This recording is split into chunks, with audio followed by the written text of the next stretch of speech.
Hi, welcome back to my series, Women in Speculative Fiction. With this video, I wanted to actually analyze Susanna Clarke's Jonathan Strange and Mr. Norrell.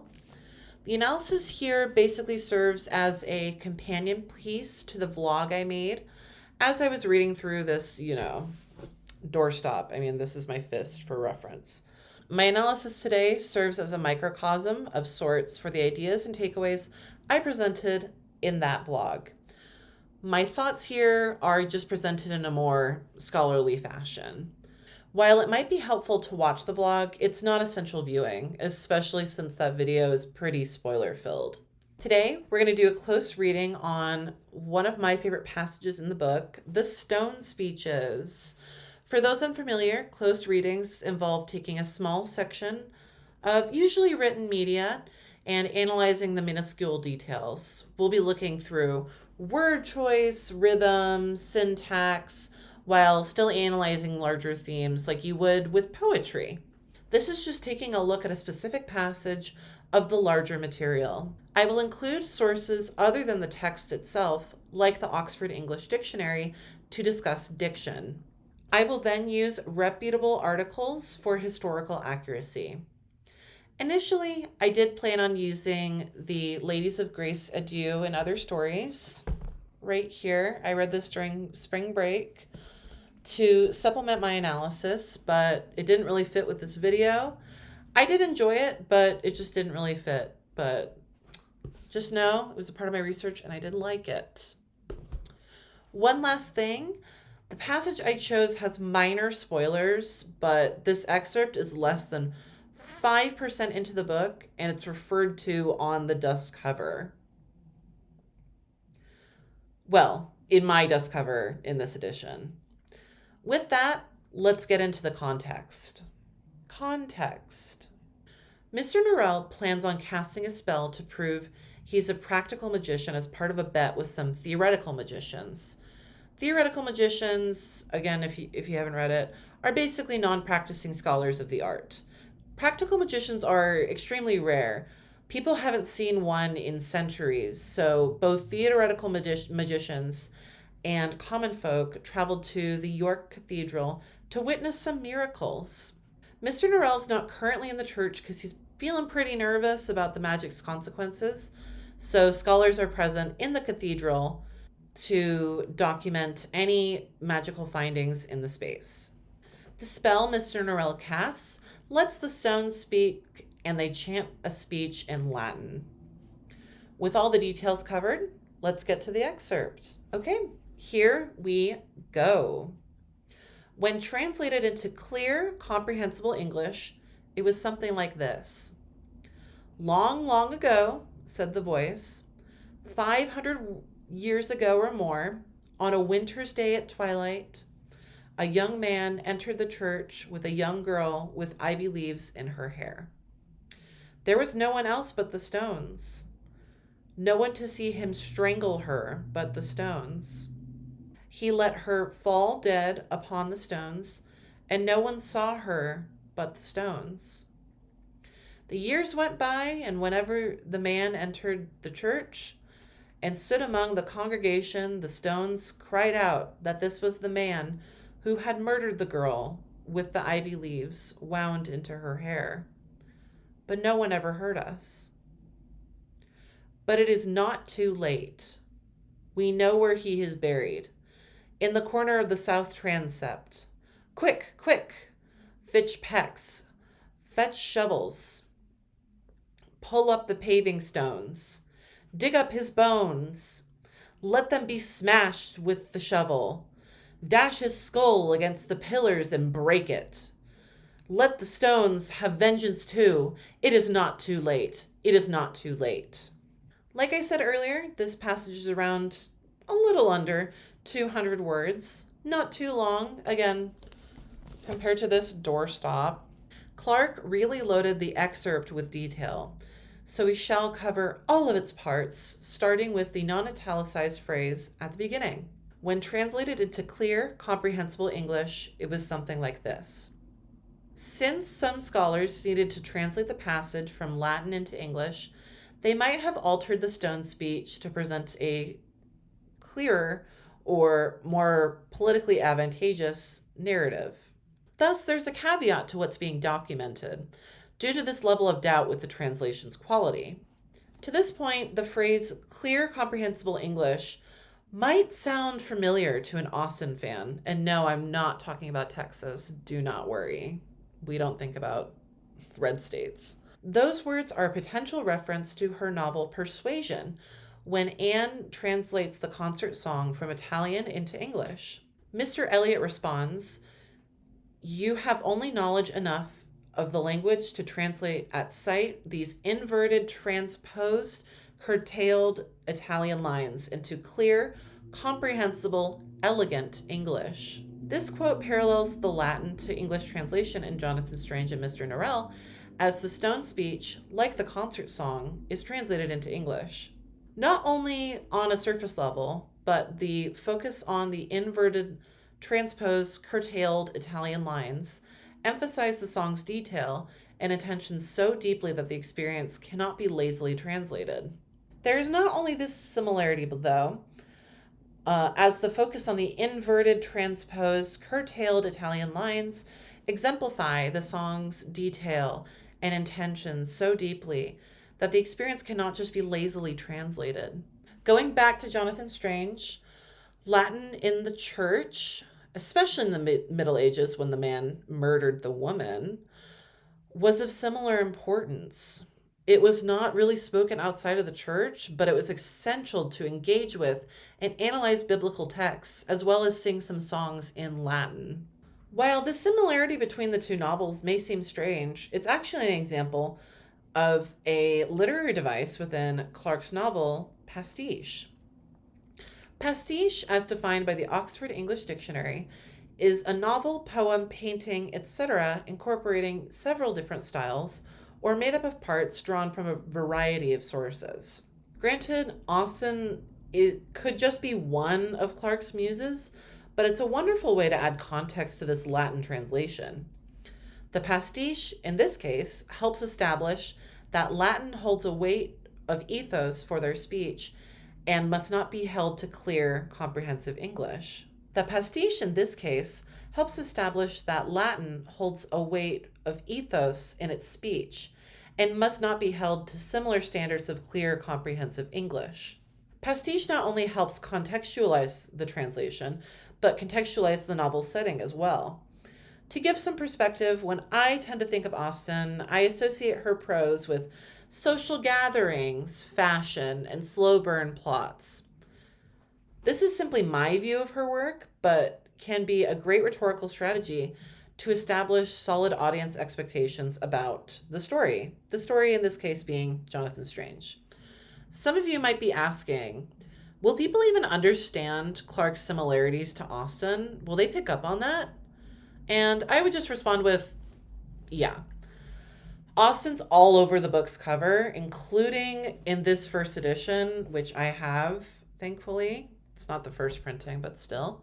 In these circumstances, I wouldn't see this as just a happy accident, and the novel's Austen pastiche makes me believe these signifiers to be intentional. Writing a novel about times past does not inherently need to be full of references, but they're fun to spot and beneficial to establish expectations about the novel going forward.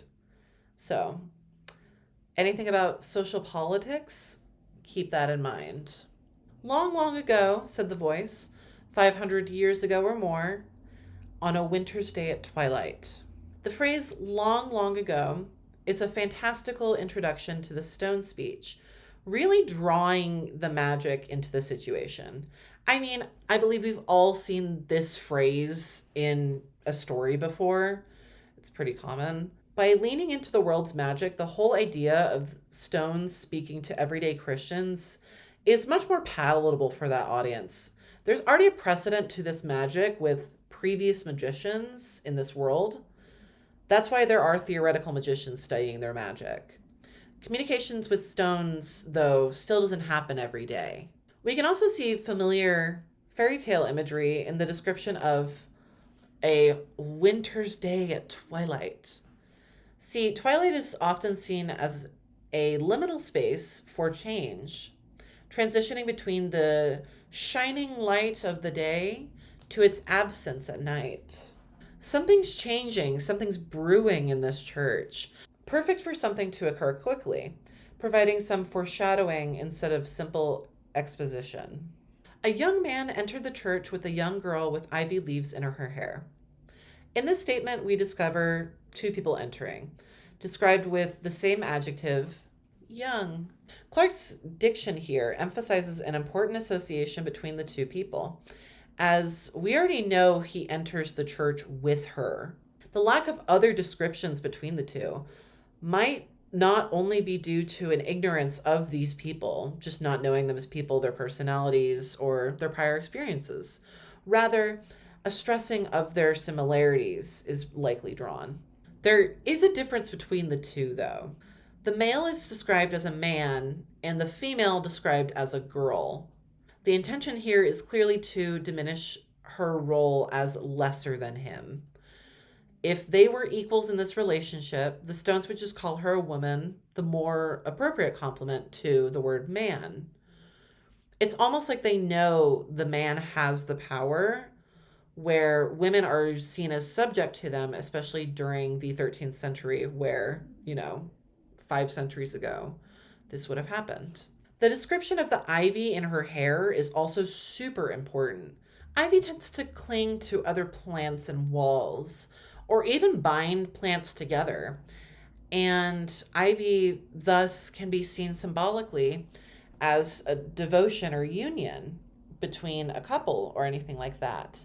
Due to its prominence in her hair, so visible the Stones can see it, its use here implies the two people were likely coupled or married.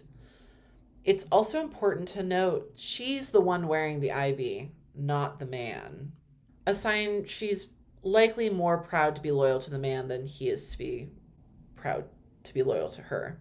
With that, we must then focus on the church. Church itself is capitalized and is the only word capitalized, other than the first word in each sentence, don't get tricky, in the passage.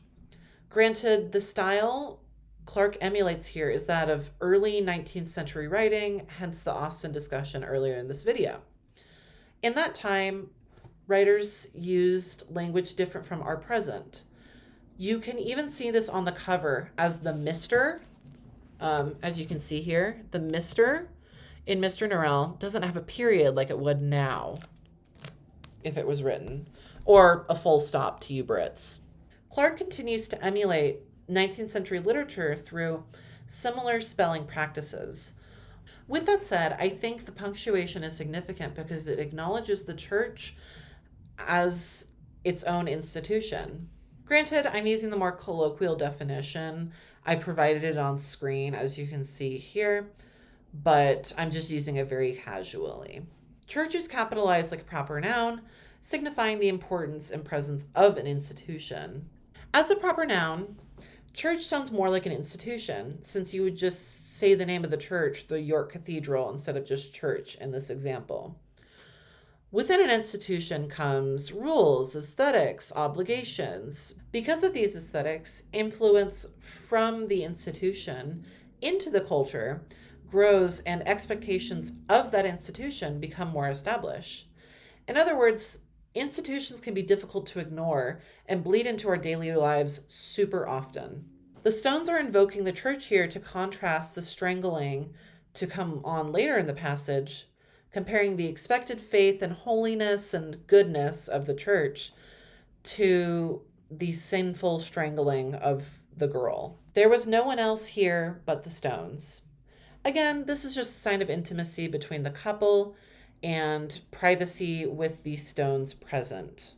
For testimonies like strangling, witnesses are huge for reputability, and the repetition at the end, this epistrophe of "but the Stones," really gives credence to the Stones' credibility by emphasizing this part in their role, both within the sentence and within the scene that is happening. No one to see him strangle her but the Stones. In this case, a man strangling a lover is usually pretty intimate, As you know, when you usually strangle someone, at least when I think of it on TV, you're like looking directly into the eyes of that person. Some of you devil's advocates and contrarians might say that, oh yeah, you could just like strangle them from behind. But even in that instance of avoiding eye contact, you'd still be looking at the ivy in her hair, showing the devotion she has for him. And you could also strangle from the side, but like, I, I don't imagine a world where that happens. You can win that debate if you really want to argue it. Regardless, he would still see the ivy leaves in her hair, showing her loyalty to him. The repetition of the stones is omnipresent, almost like the stones themselves are trying to set themselves as a symbol, like the ivy, but for truth and eternal presence. He let her fall dead upon the stones, and no one saw but the stones. The inclusion of passive voice here boggles me a tad. I feel it's very intentional that he let her fall instead of the stone saying she fell dead. I mean, it doesn't sound as good, but it would at least like let the sentence run a little bit better. This again shows the relationship's power dynamic, as him letting her fall implies a position where he would only have been able to make the choices for her. It's almost like the stones are saying that the girl disgracefully fell onto these stones, as if there was some social rules that she would have had to follow, that she shouldn't do that. Again, the stones acknowledge latent sexism in their world, but still vilify the girl in the process as she's dying. Okay. The resonance and epistrophe of the stone's presence being repeated throughout the passage shows a sign of presence throughout the narrative. I believe this is meant to draw similarities of the church as an institution compared to the stone's existence. The stones are witnesses within a holy space, implying that they might also be good of heart like the church. The stones then might be perceived as unmoving and eternal, things which don't move or change. This is not true of stones. To get into the church alone, the stones would have had to have been carried by humans into the building. If they were carried into the building, they were likely polished or shaved down to fit in the cathedral's design, to either work with support or just decoration. Even if they weren't changed or altered in any manner whatsoever while people were constructing the cathedral, metamorphic rocks still exist within Earth's canon, which is a category based on the idea that rocks can change. I mean, it's kind of like, the guy who turned himself into a bug. You know that story? The metamorphosis. They're changing. Granted, these stones are likely not metamorphic. It's relatively uncommon.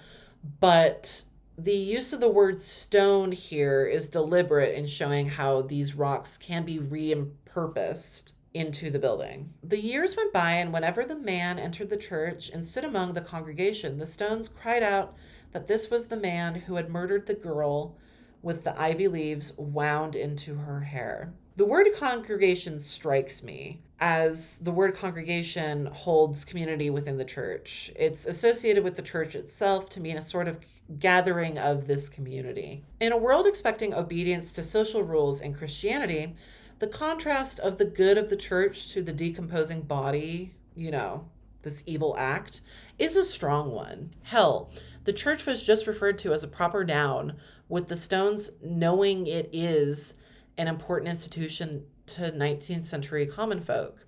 Thus, the idea of malevolent forces during a congregation is a very controversial one inside of a church. The stones crying out and describing her as murdered is very visual. It describes the stones as not having a voice to speak upon this truth, this emotional story affecting them for 5 centuries, and yet they couldn't do much to treat this aching pain. It's also very interesting that the word murdered is just finally used. When she was already confirmed to be dead by the stones, the word murdered leans into this intentional contrast to the church. The word choice invokes more emotional responses than a description of the condition dead. Murdered is more of a described action. It is very continuous, instead of a distinction between the conditions of life and death, murdered is very intentional. It evokes a specific action. The stones also make sure to bring up the ivy leaves again in her hair. The description of the word wound implies intent behind this symbol of loyalty towards this man, again through repetition. It could be no accident that she was loyal to him. It's also evident that the stones view her as a girl and innocent in relation to this vicious man. Instead of just viewing her as a person, it's all dehumanizing to her to complete their vengeance against this man. The girl is solely a stepping point for the spectators of the Speaking Stones to take revenge on him. But no one ever heard us. Again, the sense of being silenced when dealing with a horrible situation evokes feelings of injustice for these stones, especially with the magic occurring. It makes the witnesses in the church want to listen more. Also, it takes the shift away from the "but the stones" pattern, where they were once witnesses, now silenced. All of this violent imagery compared to the stones almost makes them seem so moral by comparison.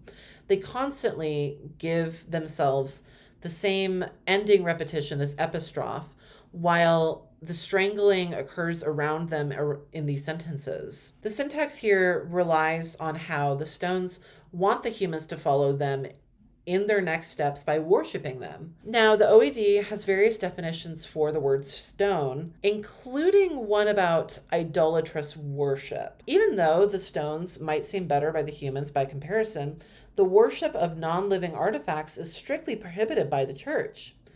God is so loving, Christians simply must worship him. By using these ideas of virtue and congregation, the stones are trying to rhetorically get you to do their bidding, even if it goes against Christianity. But it is not too late. The sentence signifies a shift between passive storytelling to a call to action. We kind of saw this before from the shift from dead to murdered in that whole process, but now we really see it get to action. Starting with the conjunction but, which focuses on a transition into a more opposing part of this speech. It breaks down the traditional form of the complete, longer sentences preceding this one.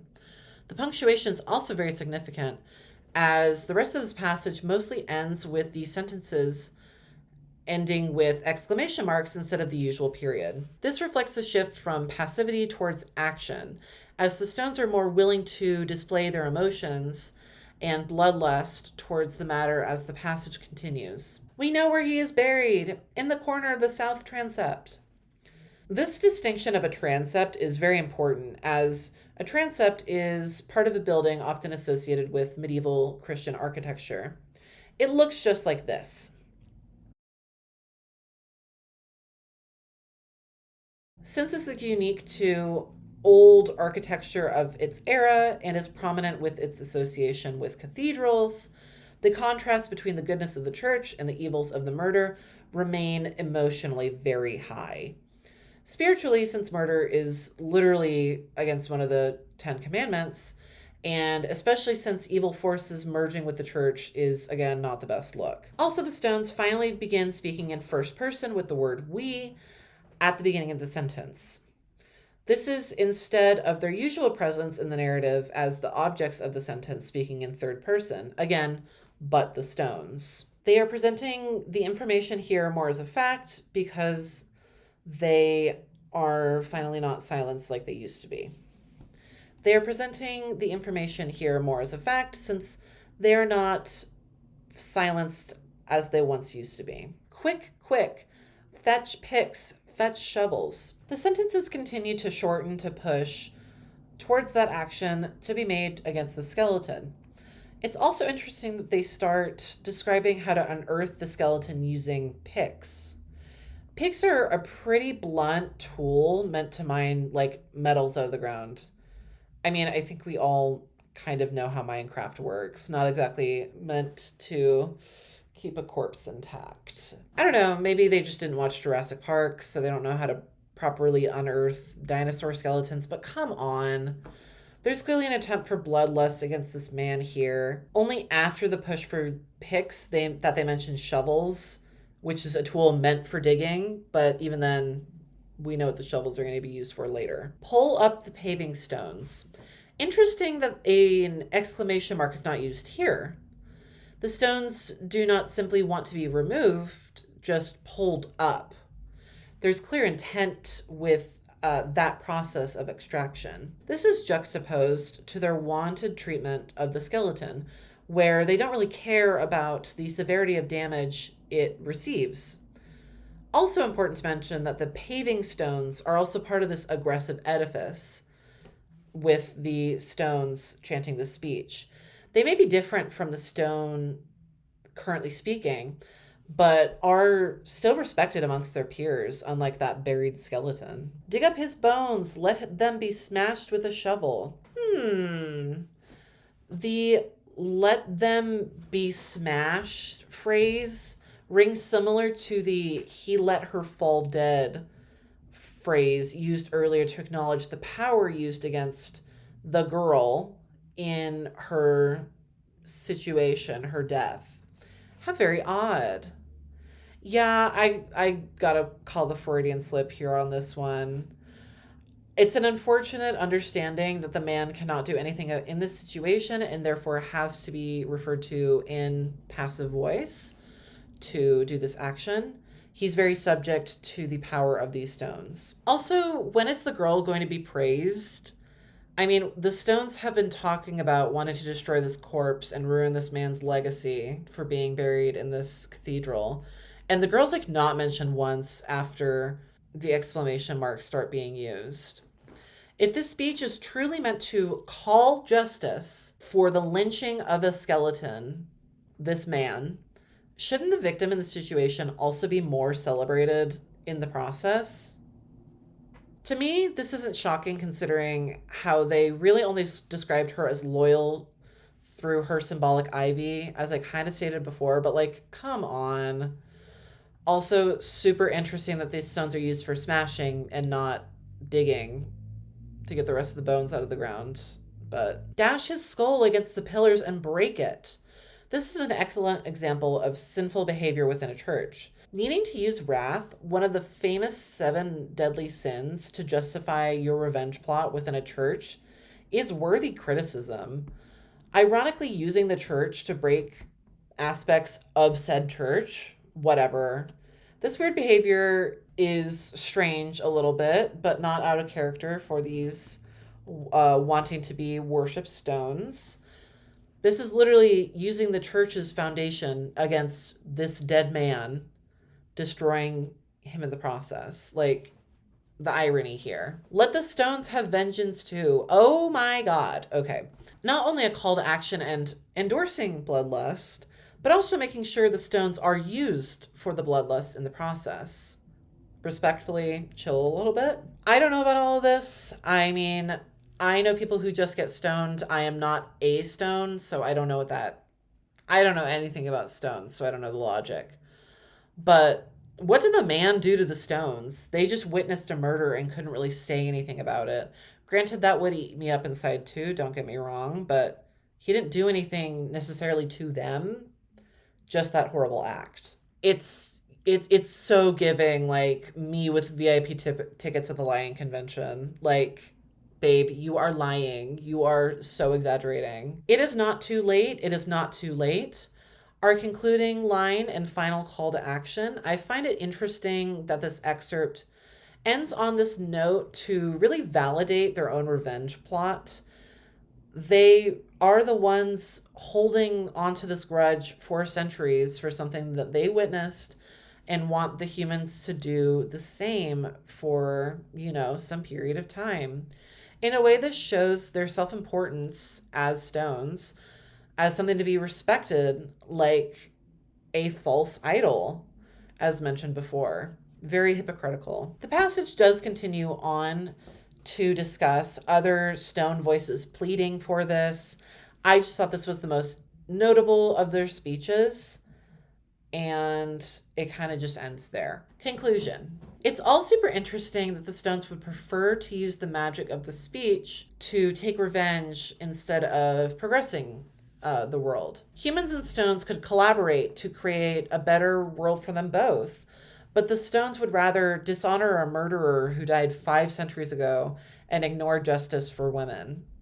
The excerpt truly reminds me of how social politics remain flawed and how little has changed over time. Okay, I am done. This analysis is done. Whoop whoop, you made it. Awesome. This took me about 2 months to make, unfortunately. I did have fun doing it. It took a lot of time in the process. I hope that you have a good summer and respect women as per usual.